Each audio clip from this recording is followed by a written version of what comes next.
नमस्कार किसान भाइयों, कैसे हैं आप। आशा है कुशल मंगल होंगे दोस्तों। और आपने बहुत कई किसान भाइयों ने हमारे ने मैसेज किए हैं कि गेहूं के बारे में आप बताओ। हालांकि गेहूं के बारे में मैं पहले बता चुका हूं, मेरे वीडियो मेरे चैनल पे हैं, लेकिन आज पुनः गेहूं के साथ साथ कुछ आलू की भी बात करेंगे दोस्तों। लेकिन आज आपके गेहूं की बात पूरी करेंगे। गेहूं में किस तरह से आप अच्छी से अच्छी पैदावार ले सकते हो, बढ़िया फसल कब ले जाएगी। तो आइए शुरू करते हैं। मैं हूं आपका डॉक्टर के भारद्वाज और आप देख रहे हैं ब्रजराज कृषि फार्म यूट्यूब चैनल। दोस्तों आज दोस्तों मैं गेहूं का पूरा विवरण आपके सामने जो है रख देता हूं कि गेहूं की कौन कौन सी अवस्थाएं होती हैं और किस अवस्था में किस माइक्रोन्यूट्रिएंट्स की कितनी आवश्यकता होती है और उसकी पूर्ति हमें कैसे करनी चाहिए। तो दोस्तों आज हम गेहूं की बात करें। गेहूं की पैदावार खेत की मिट्टी, वातावरण, बीज और जो है आपके द्वारा किस समय कौन कौन से माइक्रोन्यूट्रिएंट्स दिए जा रहे हैं, इस सब पर निर्भर करती है।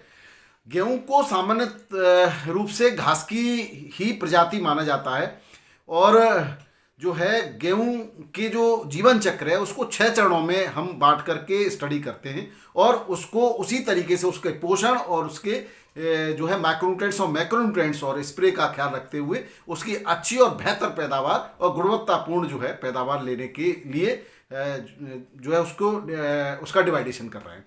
तो हम यहाँ पर 6 चरणों में की बात करें तो हम पहला चरण बुवाई से लेकर के अंकुरण तक का मानते हैं, जिसमें बेसल डोज में आपके द्वारा दिए गए मैक्रोन्यूट्रिएंट्स। बेसल डोज में माइक्रोन्यूट्रिएंट्स की बात करें तो अगर आप गोबर की खाद यूज करते हैं, आप कंपोस्ट यूज करते हैं या आप केंचुआ वाली जो है खाद यूज करते हैं तो जो है बेहतरीन रहता है गेहूं के लिए। और गेहूं दोस्तों क्योंकि सबसे ज़्यादा खाद्यान्न के रूप में गेहूं का प्रयोग किया जाता है, तो गेहूं में जहाँ तक संभव हो वहाँ तक ऐसा कोई भी फंगिसाइड या इंसेक्टिसाइड या आप हर्बिसाइड प्रयोग न करें जो कि मानव और मिट्टी यानी जो मिट्टी की सेहत के लिए हानिकारक होगा, आपके सूक्ष्म जीवों के लिए हानिकारक होगा, वो मानव शरीर के लिए भी हानिकारक होगा। तो उसमें सावधानी पूर्वक जो है कई सारे चीज़ों का स्प्रे किया जाता है। पहले चरण की बात करें तो बुवाई में आपने खादों का प्रयोग किया होगा। अगर हम गेहूं के फसल में टोटल खाद की बात करें, फर्टिलाइजर्स की, तो आपको पोषक तत्व में मुख्य रूप से नाइट्रोजन, फास्फोरस और पोटेशियम की जो जरूरत है, वो नाइट्रोजन की जरूरत तो करीब करीब 75 से 80 किलोग्राम नाइट्रोजन की पूरे गेहूं में आवश्यकता पड़ती है। वहीं बात करें फास्फोरस की तो फास्फोरस जो है जरूरत पड़ती है 30 से लेकर के 35 केजी फास्फोरस।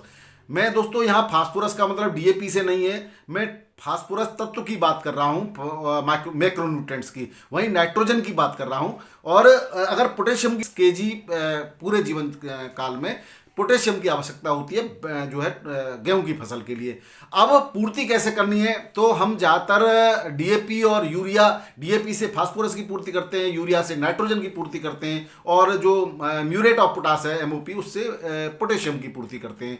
तो दोस्तों एक पैकेट यूरिया में लगभग 20 से 21 केजी, क्योंकि 40% नाइट्रोजन होती है और 45 किलो का बैग होता है, तो 20 केजी के आसपास 20 पॉइंट समथिंग आप लगा सकते हैं, उसमें नाइट्रोजन होती है एक पैकेट में। तो की जो गैस है उसमें 78% नाइट्रोजन उपस्थित है, तो कुछ स्वयं ही पौधा अपनी पूर्ति करता है। वही बात करें फास्फोरस की, तो फास्फोरस की पूर्ति डीएपी के द्वारा होती है और डीएपी के एक बैग में यानी कि 50 केजी का बैग है, उसमें भी जो नाइट्रोजन होती है उसमें नाइट्रोजन भी होती है और फास्फोरस होता है, पोटेशियम उसमें 0 होती है। तो वहाँ से आपकी कुछ नाइट्रोजन वहाँ से भी मिल रही है आपको। 18% डीएपी के पैकेट में नाइट्रोजन है, यानी कि 9 केजी नाइट्रोजन एक बैग से मिल रही है वहाँ पे। तो फास्फोरस की आपको ज़रूरत है केवल जो है 30 केजी की, यानी कि 1 से 1.5 बैग में आपका काम हो जाएगा डीएपी में। प्रति एकड़ की बात कर रहा हूँ ये दोस्तों। तो अब आपको यहाँ पर मान लो 1.5 बैग आपने फास्फोरस दिया, डीएपी दिया है 1 एकड़ में, या 2 बैग डीएपी दिया है, तो आपके 18 किलो तो यहाँ से पूर्ति हो गई। कुछ वातावरण से पूर्ति होगी तो 2 बैग यूरिया में ही काम हो जाएगा। तो आप एक कैलकुलेशन जो है जरूर कर लें कि कितना हमें खाद जो है देना है। तो मैंने टोटल अमाउंट बता दिया कि कितना कितना अमाउंट नाइट्रोजन, फास्फोरस, पोटेशियम का टोटल मात्रा गेहूं के लिए आवश्यक होती है। उसके हिसाब से ही आप कैलकुलेशन करके जो है डीएपी और यूरिया दोनों मिला करके आप यहाँ पर करें। और बाकी का जो बचा पोटेशियम, जिसमें 60% म्यूरेट ऑफ पोटास होती है, जिसमें 60% पोटेशियम होती है, और टोटल आपको पोटेशियम की ज़रूरत है वो 20 केजी की, यानी कि आप जो है एक बैग में 60 केजी होती है, तो आप उसमें से आधे से भी कम बैग की जो है म्यूरेट ऑफ पोटास एक एकड़ में दे सकते हैं। तो ये हो गया खाद का, जो कि आप बेसल डोज में देते हैं। इसको 3 हिस्सों में डिवाइड किया जाता है सामान्यतः अच्छी पैदावार के लिए। पहली अवस्था के बारे में बता दिया, बुवाई में आप खादों का 50% प्रयोग आप कर लें, कोई दिक्कत नहीं है। उसके बाद द्वितीय अवस्था होती है उसकी टिलरिंग का मतलब है फुटाव। जितना ज़्यादा फुटाव गेहूं के अंदर होगा और वो जो टिलरिंग अवस्था है उतना ही बेहतर पैदावार होगी। लेकिन आवश्यक है कि फुटाव में जितने भी टिलरिंग हुई हैं, यानी जितने भी ब्रांचिंग हुई हैं, वो सारी ब्रांचिंग बड़ी हों और सभी ब्रांचों में जो है बाली आए और सारी बालियां पकें, तो निश्चित रूप से आपकी पैदावार बढ़िया हो जाएगी। इसके लिए आपको सबसे पहले तो फुटाव करना है। तो यहाँ पर सबसे ज़्यादा जो जरूरत होती है, यहाँ पर फास्फोरस की आवश्यकता होती है। तो आप फास्फोरस को बुवाई के अलावा वहाँ पर थोड़ा कम दे करके यहाँ स्प्रे के रूप में आप जो है NPK सामान्य रूप से यहाँ पर 05234 का लोग प्रयोग करते हैं। लेकिन आप यहाँ पर एक तो 05234 के बजाय यहाँ पर फास्फोरस ज़्यादा वाले जो खाद हैं उनका प्रयोग करेंगे तो बढ़िया रहेगा, यहाँ पर बेहतर रहेगा। इसके साथ ही यहाँ पर टिलरिंग ज़्यादा से ज़्यादा हो उसके लिए कुछ माइक्रोन्यूट्रेंट्स का भी प्रयोग यहाँ पर आवश्यक होता है दोस्तों। तो इसमें ज़्यादातर ऐसे जिंक यहाँ पर स्प्रे में लिया जाता है, और जिंक या तो आप जो 33% जिंक होती है उसको आप यूरिया के साथ मिला करके डाल सकते हैं, या आप जिंक का स्प्रे कर सकते हैं। अगर हम जिंक की बात करें, ट्रीटेड जिंक तो लेंगे 250 ग्राम, और जिंक सल्फेट की फॉर्म में लेंगे हम जो है 500 ग्राम प्रति एकड़ स्प्रे के लिए। और अगर 33% प्रयोग कर रहे हैं तो आप 4 से 5 किलो यूरिया के साथ मिला करके भी दी जा सकती है। इस समय बेहतरीन टिलरिंग होगी। ये होती है द्वितीय अवस्था। अब यहाँ पर तीसरी स्टेज की बात करें, दूसरी और तीसरी स्टेज का एक दूसरे का आपस का कॉम्बिनेशन होता है। तीसरी स्टेज जो होती है वो होती है जॉइनिंग स्टेज जिसको होते हैं, जिसमें नोड और एंटी नोड बनते हैं। नोड एंटी नोड से मतलब जो गांठें होती है बीच में जो पौधे की लंबाई यानी नोड होता है, और उसकी जो गांठें होती हैं वो एंटी नोड। नोड और एंटी नोड बनने की जो प्रक्रिया है वो जो है यहाँ पर तीसरी स्टेज में होती है। यहाँ से जो है ये जरूरी है, अगर हमने जब ब्रांचिंग अच्छी हो गई है हमारी तो, और हमने उस समय ब्रांचिंग के बाद हमने NPK 05234 का स्प्रे किया है, या आपने नैनो DAP का भी स्प्रे हम वहाँ पर कर सकते हैं। लेकिन ध्यान रहे, जब नैनो DAP का स्प्रे यहाँ पर कर रहे हैं तो उतनी मात्रा आपको बेसल डोज में भी कम लगानी होगी। ऐसा नहीं कि वहाँ पर भी आपने भरपूर DAP दे दिया और यहाँ पर भी नैनो DAP का स्प्रे कर रहे हैं। तो यहाँ पर नैनो DAP 500 ग्राम प्रति एकड़ के हिसाब से स्प्रे करेंगे टिलरिंग के समय। तो यहाँ पर जो नोड एंटी नोड की प्रक्रिया यानी थर्ड स्टेज भी बेहतरीन होगी दोस्तों। अब आती है चौथी स्टेज होती है दोस्तों, जिसको बोलते हैं बूस्टिंग स्टेज दाना बनने की प्रक्रिया के लिए बहुत ही महत्वपूर्ण है। यहाँ पर बूस्टिंग स्टेज में जो एक झंडा पत्ता निकलता है जिसको फ्लैग लीफ बोलते हैं, और फ्लैग लीफ के गर्भ में यानी कि उसके अंदर बाली छुपी हुई होती है, यानी कह सकते हैं बाली बनना स्टार्ट होने लगता है। यहाँ जरूरत होती है फिर फास्फोरस की और पोटेशियम की दोस्तों। पोटेशियम परिसंचरण का काम करता है, यानी कि सारे माइक्रोन्यूट्रिएंट्स को पूरे पौधे में फैलाने का काम करता है, और जो पत्तियों द्वारा भोजन बनाया जा रहा है उस भोजन को उस बाली तक पहुंचाएगा। अगर यहाँ पर पोटेशियम की कमी हो गई तो बाली उसके कोथ में यानी कि उसके गर्भ में ही सूख जाएगी, और यहाँ पर फास्फोरस की कमी हो गई तो उसके अंदर दाने नहीं बनेंगे दोस्तों। तो यहाँ बहुत जरूरी है NPK 05234 का स्प्रे करना। इसके साथ आप इसमें 100 ग्राम बोरॉन भी ले सकते हैं, जिससे कि बोरॉन से सेल डिवीजन प्रोसेस बढ़ जाता है और दाने बनने की प्रक्रिया सुदृढ़ता से हो जाती है, और पोटेशियम यहाँ पर प्रसंचरण का काम करता है, और फास्फोरस जो है उस बाली को बनाने का काम करता है और फास्ट उसके अलावा जो पत्तियों में भोजन बन रहा है उस भोजन को पहुंचाने का काम पोटेशियम करता है। तो यहाँ पर 1 kg NPK 05234 और 100 ग्राम करीब करीब बोरोन 20% जो घुलनशील बोरोन आती है उसका आप स्प्रे कर दें। यहाँ के बाद आपको फिर आप देखना नहीं पड़ेगा। एक और बात, यहाँ एक रोगों का प्रकोप भी प्रारंभ हो जाता है दोस्तों इस स्टेज पर। ये स्टेज आती है 70 दिन के आसपास, यानी कि 65 से लेकर के 75 दिन के बीच की स्टेज है। ये 10 दिन में आपको ये सब करना होगा। तो यहाँ पर एक रोगों का प्रकोप भी गेहूं पर आ जाता है। जनवरी और फरवरी के बीच में ये सब होता है, तो सर्दियां भी पड़ती हैं, पाले से भी यहाँ फसल को बचाना होगा। तो इसलिए आपको सिंचाई की सुदृढ़ व्यवस्था यहाँ पर रखनी होगी। वहीं रोग जो आते हैं इसमें बालियों में रस्ट आ जाना, वाइट करके पीलियां पत्ती पड़ जाना या नीचे के पत्तों का पीला पड़ जाना, या फिर जो है एक और होती है ब्लाइट भी होती है। यहाँ पर कंडुआ भी लग जाता है और एक चूरजेल आस्था एक रोग होता है, वो भी यहाँ पे आ जाता है जिसमें पत्तियों पर सफ़ेद पाउडर दिखाई देता है। तो इनसे बचाव के लिए यहाँ पर एक फंगीसाइड भी आप ले सकते हैं। मैंकोजेब 80% का स्प्रे किया जा सकता है। तो इरिसिटी ग्रैमनेस ट्रिटिसाई फंगस का नाम है। इसके बचाव के लिए मैंकोजेब 80%, और चूंकि मैंकोजेब हम बहुत ज़्यादा यूज करते हैं तो उसके लिए कभी कभी ये जो है प्रतिरोधक क्षमता उत्पन्न कर लेता है, तब फिर थोड़ा हैवी आप प्रोपेकोनाजोल ले सकते हैं। 25% EC फॉर्म में आता है, उसका 250 ml प्रति एकड़ से उसका एक स्प्रे करना पड़ता है अगर कहीं रोग की संभावना दिखाई दे। और इसके साथ आप अगर रोग नहीं है, सुरक्षा की दृष्टि से भी मैंकोजेब वगैरह ले सकते हैं। उसके साथ आप अलग घोल बना करके, जिस तरह से हमने आलू की बारे में बताया था कि घोल अलग अलग बनाना है, पहले टंकी में पानी भरना है और फिर आपको जो है सबसे पहले ये फंगीसाइड डाल लेना है। अगर एक साथ भी स्प्रे करना, उसके बाद आप माइक्रोन्यूट्रिएंट्स और NPK डाल करके स्प्रे कर सकते हैं। लेकिन बेहतर परिणाम के लिए फंगीसाइड का एक अलग स्प्रे और माइक्रोन्यूट्रिएंट का दूसरा अलग स्प्रे करेंगे तो आपको बेहतर और बेहतर परिणाम प्राप्त होंगे दोस्तों।